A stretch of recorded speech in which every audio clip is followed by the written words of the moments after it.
Bonjour mes petites patates. Alors je sais pas si ce format vous plaît, mais en tout cas voilà, il continue pour le moment. Et on arrive maintenant en 1999, mon premier souvenir de finale de Ligue des Champions, Manchester United, Bayern Munich au Nou Camp. Le Bayern Munich qui avait Oliver Kahn à l'époque, Kufur, Linke, Babel, Ternat, Jeremy, Fink, Janker, c'était tout Scholl, tous des joueurs, voilà, et ça jouait en 3-6-1, un truc comme ça, c'était un peu bizarre comme formation, mais en tout cas c'était assez offensif et dynamique. Et de l'autre côté on avait le Manchester United de Sir Alex Ferguson avec Schmeichel, Stam, Irwin, Butt, Beckham, York, Solskjaer, Sheringham, Gary Neville. À ce moment-là, Giggs était l'un des meilleurs joueurs au monde et le meilleur milieu de terrain du monde avec Iniesta, Paul Scholes. Il faudrait un jour parler de Paul Scholes.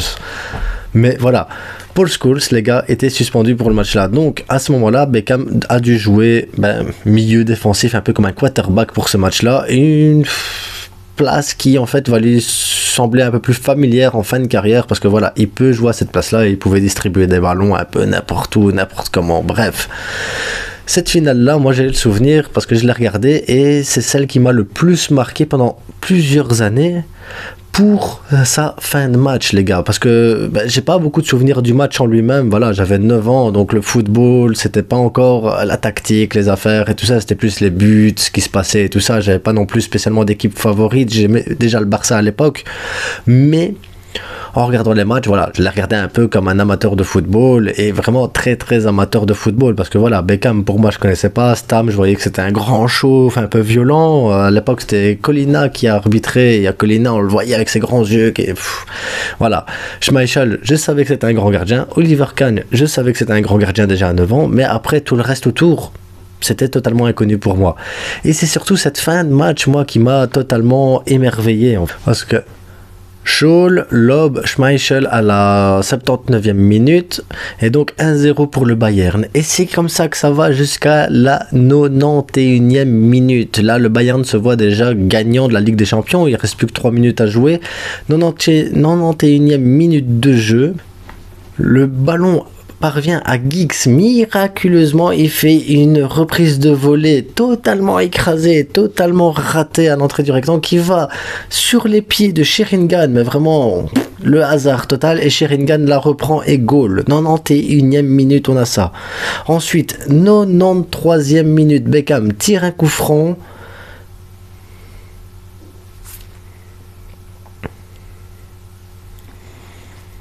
Sheringham la prend de la tête au premier poteau, tête croisée, et c'est Solskjaer qui marque instantanément, coup de pied, but, 93e minute, les gars, 2-1. En 2 minutes de jeu, le Bayern est totalement à terre, totalement écrasé. L'équipe de Sir Alex Ferguson va gagner le match 2-1 sur cette finale-là, mais c'est surtout la manière dont le Bayern gagne, maîtrise le truc et tout ça, et que sur 3 minutes de jeu comme ça, ainsi dans les arrêts de jeu au moment où personne s'y attend le plus, Manchester United va te mettre deux buts qui vont rester dans les mémoires, parce que moi très franchement j'avais 9 ans à cette époque-là, c'est corps dans ma mémoire, ce but de la tête cette tête croisée qui va sur le pied de l'autre joueur, parce qu'à l'époque voilà, il n'y avait pas les noms pour moi, c'était un joueur qui fait un centre, un qui met la tête, mais voilà, le 2-1, le scénario du match, la manière dont ils ont gagné, voilà, c'est là que je me suis dit tiens, Manchester United c'est quand même une grande équipe, Ferguson c'est un grand entraîneur, et ça s'est vu par les années suivantes avant qu'on arrive à l'épopée d'Arsenal. Mais du moins, ce Manchester-là m'a fait rêver à moi quand j'étais petit, et je me suis dit mais oui, jusqu'à la dernière minute tu dois te battre et tu dois aller jusqu'au bout, tu dois toujours y croire, les gars, toujours y croire. Et c'est pareil ici, je ne sais pas où on en est dans la Coupe du Monde, là alors je tourne la vidéo, voilà, on est loin. Je sais pas où on en est dans cette Coupe du Monde, mais sachez que si votre équipe est encore en lice et qu'il reste du temps de jeu, continuez à y croire, les gars. Manchester y a cru jusqu'au bout, a gagné cette Ligue des Champions en 99 de cette manière-là. Alors tout est possible, les gars, tout est possible. En attendant, on se retrouve demain pour une autre vidéo qui aura rien à voir non plus avec un joueur ou avec un club ou avec un souvenir, les gars. Cette fois-ci, ce sera autre chose. Différent, toujours différent, et restez quand même jusqu'au bout de toutes ces vidéos là. N'oubliez pas, le 24 il y a un cadeau à gagner et une petite surprise en plus, et on en reparlera à ce moment là, les gars. Mais en attendant, bonne journée à tous et à demain.